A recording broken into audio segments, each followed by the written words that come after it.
আসসালামু আলাইকুম রহমতুল্লাহ। এই মুহূর্তে নারায়ণগঞ্জ ফতুল্লা ইসদার থানা আসছি। ভাই নাম জানি কি? আমার নাম গোলাম মাহমুদ। গোলাম মাহমুদ ভাই। তিনটা বন্ধুকে আমরা ডিভাইস খন্দা করেছিলাম গত 4 দিন আগে। আজকে 4 দিন হয়ে গেলো, তিনটা বাচ্চা ডিভাইস খুলে দিয়েছি। আলহামদুলিল্লাহ আমাকে অত্যন্ত ভালো ও মহব্বতের মানুষ এবং অনেক সহযোগিতা করছে। ওনার কাছ থেকে আমরা জানবো ওনার ছেলে খতনা দেখি উনি ওনার কাছে কেমন লাগছে। আলহামদুলিল্লাহ, আমরা এই ডিভাইসের মাধ্যমে যে আমার ছেলে এবং আমার বন্ধু ফয়সাল এবং আমার আরেকজন বন্ধু আছে সজীব, আমাদের তিনজন সন্তানদেরকে ওনারা গত বৃহস্পতিবার দিন ডিভাইসের মাধ্যমে খতনা করায় এবং আজকে ডিভাইসগুলো খুলে দেওয়ার পরে আমরা খুবই সন্তুষ্ট এবং খুবই সুন্দরভাবে পরিপূর্ণভাবে কাজটা সম্পূর্ণ হতে আমরা খুশি। আলহামদুলিল্লাহ, আপনারা সবাই আমাদের বাচ্চাদের জন্য দোয়া করবেন। ধন্যবাদ। আপনার ছেলে খতনা করার সময় কোনো ব্যথা পাইছে?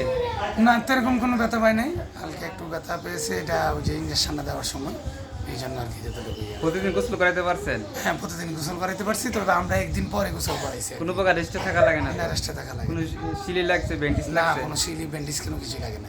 তা আপনি কি চান আপনার ছেলের মতো সবাই এরকম ব্যথার মধ্যে ডিভাইস খতনা করতে? ইনশাল্লাহ আমি চাই এরকমভাবেই ডিভাইস দিয়ে ব্যথামুক্ত এবং রক্তপাত মুক্ত এইভাবে কাজ করানোর জন্য আমি সব বাচ্চাদেরকে এরকমভাবে চাই।